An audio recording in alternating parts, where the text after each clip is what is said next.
Good evening, and welcome to Hotline 21, CAN TV. You're watching a live call-in show, so if you have any questions or you have any comments for us tonight, please call 312-738-1060. My name is Alice Merrifield. I'm the Chief Clinical Operations Officer for Beacon Therapeutic, and tonight I'm here with Andrea Moreno, who is our health educator. Welcome. Thank you. First, let me put up, this is our locations. We have our administrative offices on 103rd and Longwood in Chicago.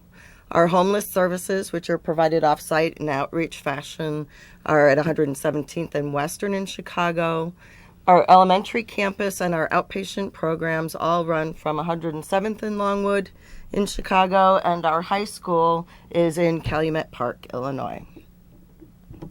Since this is our season opener tonight, I would like just to sort of talk a little bit about our programs. I'll put up another overhead so you can see.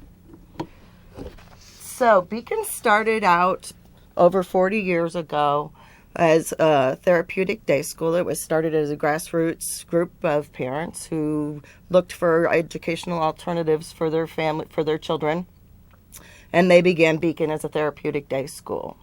Since then, as Beacon has identified needs with their therapeutic day school students, they've added programs on, such as the outpatient clinic, which serves children and adolescents up to 18 years old, and mental health, and offers psychiatric and psychological and counseling and therapy services for a select area. We have a catchment group for the outpatient clinic.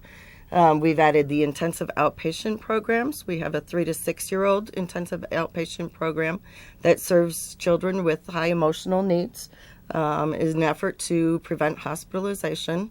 And then we have the 6 to 18 year old intensive outpatient program that runs after school hours and serves a similar population. We also have our Early Head Start program, which is an educational program and provides in-home visiting services for families with 0 to 3 year olds. It's an educational program, although it does serve a primarily homeless population. They go into the shelters and they go into the people's homes once they're housed and sort of teach them about child development and health and nutrition and all those kinds of things. We have our FACT program, which serves young mothers that are 18 to 25 years old with at least one child under the age of 5. The parent has a diagnosed mental health condition, and at least one of the children must have some kind of developmental delay or lag in their progress developmentally. And that is an outreach program based on the assertive community treatment model, where a whole team of professionals, 5 professionals, work with the family, focusing on getting them housed, providing the mental health services, looking at the nutrition, and you work with that program some of the time as well, and just sort of looking at all the family's needs, both case management and emotional needs. We also have our shelter outreach programs. Those programs also go out into the homeless shelters and provide services for families in which one of the adults has a mental health condition. And they provide help, secure housing, they provide case management services, as well as they provide counseling and therapy. And they do some developmental screenings for the kids, so we can always kind of make sure that the kids are on track and growing up the way, in a normal way.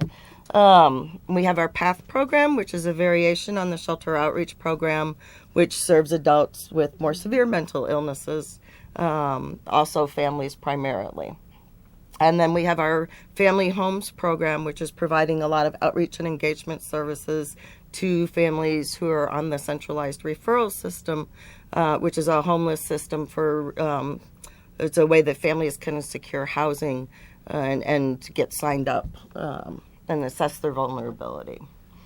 And then we have our Children's Health Insurance Program, CHIPRA, which helps and goes out and signs people up for Medicaid or any kind of health insurance that they might qualify, whether it's subsidized through the state or other programs. And then we have the outpatient clinic, like I said, in our 2 therapeutic day schools. So anyway, Andrea, tell me some about what you do at Beacon. sort of what areas do you hit and what doesn't? What is a health educator precisely? Well, my role is very big at Beacon. It encompasses everything under the health education umbrella. So basically, my participants are referred to me through their therapist or their specific program. And usually they're referred to me because they have some type of medical condition, or their child may have some type of medical condition that they need a little bit more education around. Or they may need assistance on obtaining a doctor or a medical home. Or it can be as easy as they need education around nutrition and physical activity. If they see that their child has any risk factors for obesity, or they themselves do. A lot of our participants are faced with diabetes, asthma. So I do a lot of work around that, trying to educate them and putting action plans, so to speak, into place so they know what to do in certain situations. Okay. And I'm going to put up a picture. This is one of our little IOP children having a healthy snack. So talk to us a little bit about, I mean, you work primarily with our homeless programs. Yes. And our homeless families. Talk to us a little bit about some of the special challenges that homeless families face in terms of both accessing the health care, but then also just accessing some basic needs like healthy foods and things like that. Well, as far as health care goes, a lot of them, first, they're faced with so many other challenges that they don't put their health care first. They always put it, or seem to put it on the back burner. So my job is to make them realize that it is important, and that to address these other needs, they need to also address their health care needs. So as I said before, assisting them in making appointments and making sure that they make those appointments definitely helps them in that area. As far as nutrition, it's quite difficult, especially in the shelters, because first the foods are mostly donated, so shelter staff have to work with what they have. And so sometimes they may not have a lot of vegetables or grains or anything like that, so they're basically stuck with what they have. So sometimes I will go in and I will have trainings for the shelter staff too on how to prepare proper meals, and also with the participants on how to prepare proper meals. Trying to find healthier options with what they have, if they have corner stores or just little grocery stores there.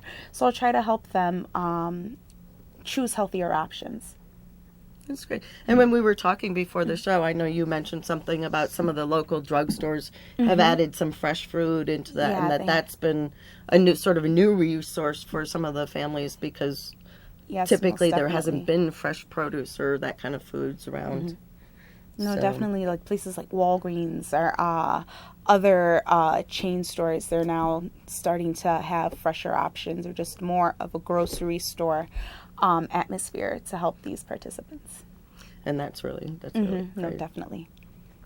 Can you talk about a little bit more detail, like some of the things that you work with families, like say just sort of a typical family? Do you work with them on even things like brushing their teeth and hygiene and some of those basic kinds of things? Most definitely. I do some prenatal care education. So when it comes to the children, teaching them proper bathing techniques for the child, what age they should start going to the dentist, or even for themselves, making sure that they have their 6-month appointment for dental care and they're keeping up with all of that, and making sure even as simple or as basic as making sure our clients' children have enough underwear and that they're washing their clothes in a proper manner. So no, definitely these are all things these are barriers for them, so these are things that we have to address. Tell me something about some of the community groups that you do, or some of the other activities that you're involved in, aside from just working with the homeless programs. Well, I do shelter groups. They focus mainly on different health education topics. But I also work in Blue Island. I'm in the Salvation Army of Blue Island right now, and I'm doing smoking cessation groups, and that's definitely open to the public.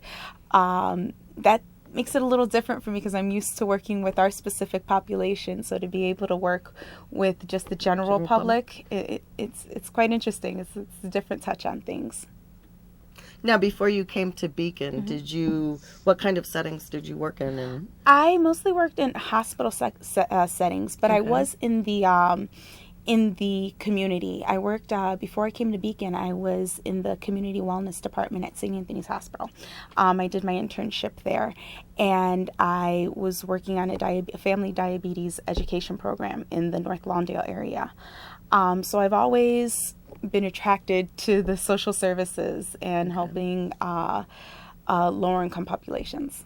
And when you were working with the diabetic population, was that like juvenile onset or type 2 generally with kids? Was usually type 2 with children. With children. Yes, because we are facing a childhood epidemic, childhood obesity, and they're developing all these very adult conditions that it definitely needs to be addressed. And you see some of those same issues then in Yes. the population that Beacon works with in Yes. terms of the mental health and health. Okay. What kinds of things do you do with parents whose kids are either developing or already have developed type 2 diabetes? We talk about just basic action plans, little steps that they can do. Trying to change up meal plans, not complete change, but just small steps, increasing their physical activity, because as we know with type 2 diabetes, it's primarily nutrition and physical activity that make the best changes. So trying to incorporate that. If they are in areas where going outside is not an option, we try to develop activities that they can do in the home. Using what's around them. I've done activities with participants using a t-shirt for resistance training, or That's creative idea. I hadn't thought of that. You got to be, and that's one thing I've definitely learned. You have to be very creative with our population. You have to find ways to catch their attention, and doing little things like that. They're like, oh, that's something I wouldn't have thought of. I think that helps them to maintain the plans that we have in place. Well, and for families who don't have a lot of resources to go out and buy the little elastic things or things like that, then it's a nice creative way of enabling them to still feel like they're working out and getting fit. No, definitely.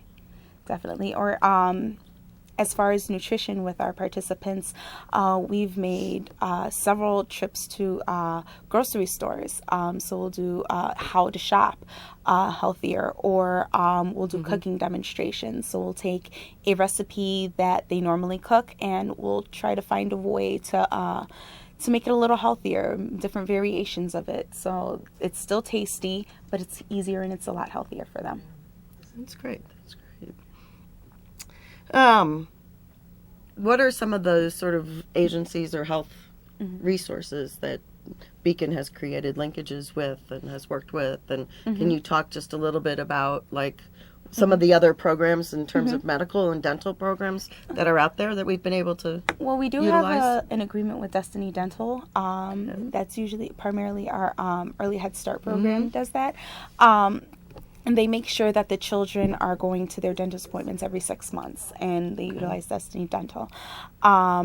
We also have our agreement with the Respiratory Health Association, and that's they are going to be able to provide us with nicotine patches, and that's how we're able to provide our population as well as the public with tobacco cessation programs.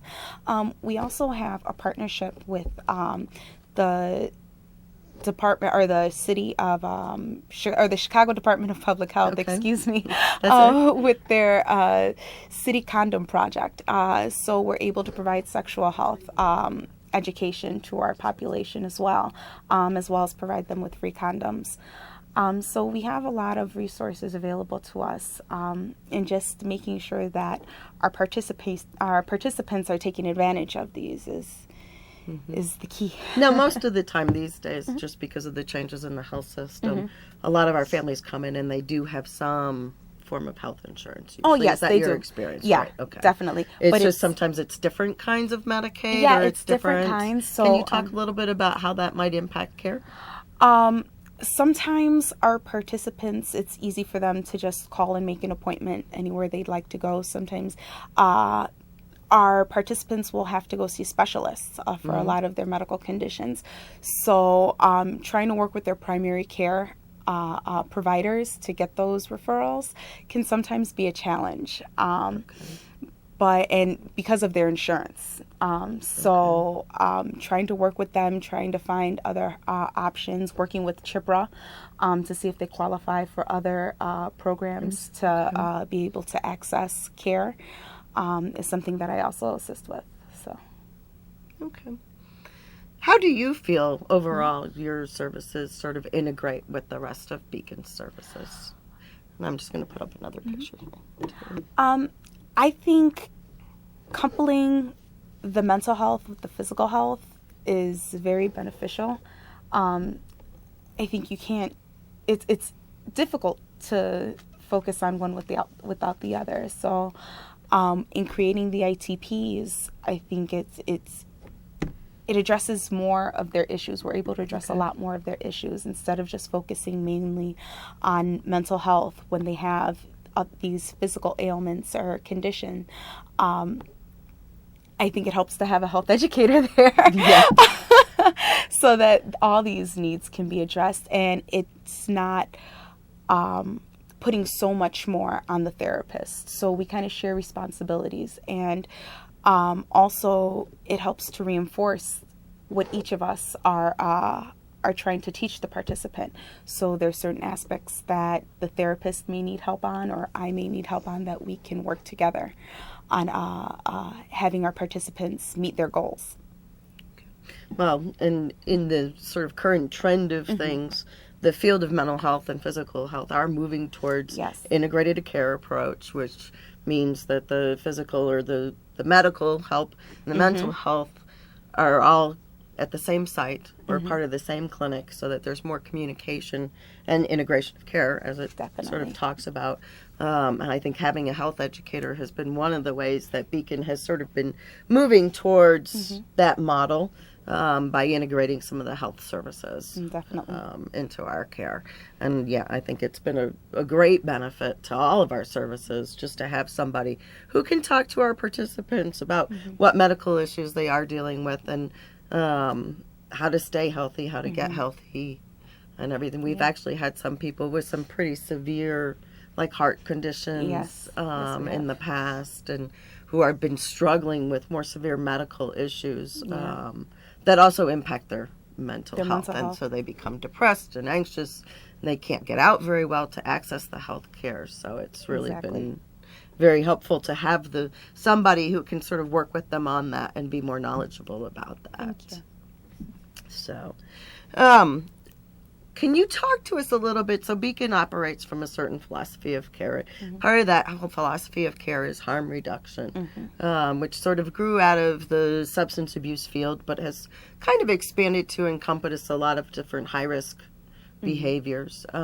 Can you talk to us a little bit about how you use harm reduction, like when you're working with people who are smokers and addicted to nicotine, or who are, drinking or using drugs a lot, or they're even just like having poor diets and not really willing to move, or their weight is such a problem that their health is at risk. Can you talk a little bit about how harm reduction informs your approach with those families? I think I use harm reduction, especially when it comes to the nutrition aspect, because I have had many clients, or many participants with eating disorders, either binge eating or whatnot. So we talk about that. A lot of times we'll use emotional eating journals so they can map out what they're eating, maybe change things up a bit. As far as the nicotine goes, like I said before, we are now going to be able to provide our participants with nicotine patches. With our population, we have lots of smokers. tobacco seems to be another outlet in the homeless community. So to take that away sometimes it's another traumatic experience for them. So instead of going cold turkey, just finding ways to decrease their cigarette use, instead of just saying, hey, you can't smoke anymore, or else they're automatically turned off and they're not open to the education anymore. And the most important part about smoking cessation is at least getting the education, working on the psychological aspects of smoking, why they're smoking, getting them to realize those things. And the more they understand why they smoke, the more they're encouraged to at least decrease. That's great. So, one of the things I think especially about a harm reduction is, like you said, not telling people, well, don't do this, because that's clearly not going to work. And what we always find is that sort of the harder you push somebody to change their behavior, the more of a sort of wall you're going to run into. Most definitely. And so this allows you to really sort of work with people about where they are. And take it one step at a time and use the stages of change to sort of work towards increased health. Yeah. So that's great. Talk a little bit more about what you do. I mean, this position has kind of evolved at Beacon over time. Initially, it was funded differently. And so, we had a grant from the Department of Public Health at one point. We had a United Way grant. We've had, different funding sources. Currently, it's being funded through homeless services. And homeless service grants, and that has changed the work a little bit in terms of less work with the schools and things like that. Do you feel like that has allowed you to provide more services for the homeless programs and maybe intensify those services? I think so. Yeah, I think so. And it allows me to build different programs a little more as far as the health education groups, or even now the smoking cessation group. I think that's been a big project, trying to develop a way to teach people not to smoke. It's big. We are provided with an outline, but filling it in is quite a task. But even just working with the different programs. So I've been working with FACT, HUD, the PATH, just focusing more on that. I think it's helped quite a bit, and I think I'm able to help a lot more people. Not that, and a lot of the children are children of parents in the programs. So I am in turn kind of still helping the children in the schools. Right. And this is another example of, even though we don't have as much health education in our schools, we have added a yoga, as you can see in the picture here. We have a yoga instructor, and so we're trying to integrate healthy habits in the schools in other fashions as opposed to just through the health educator. So that's great. What keeps you at Beacon? I think just my love for the social services. Okay. I hadn't worked with the homeless population before I came to Beacon. Of course, I worked with low-income population, but the homeless population is completely different. And I think I've really come to appreciate what I'm doing. And I tell people every day that I love what I do. I love what I do. I love teaching people about making their health important. And I think our participants definitely appreciate it. And it teaches them how to be a little bit more self-sufficient, advocate for themselves in healthcare. Because I think that's something they don't think that they can do, advocate for themselves, ask questions of the doctors instead of just accepting what they say, but putting their foot down, so to speak, when it comes to their health care and saying, no, I demand a certain amount of respect, and I deserve a certain amount of care. Okay. Do you have any final word for our audience tonight? Thank you for listening to me. Beacon is a great organization to work for, and I think they provide their participants with plenty of support and education, and teach them very much how to be self-sufficient. And I'm putting up our contact information one last time. Our website is www.beacon-therapeutic.org, and you can see all of our locations here. We're also on Facebook and YouTube.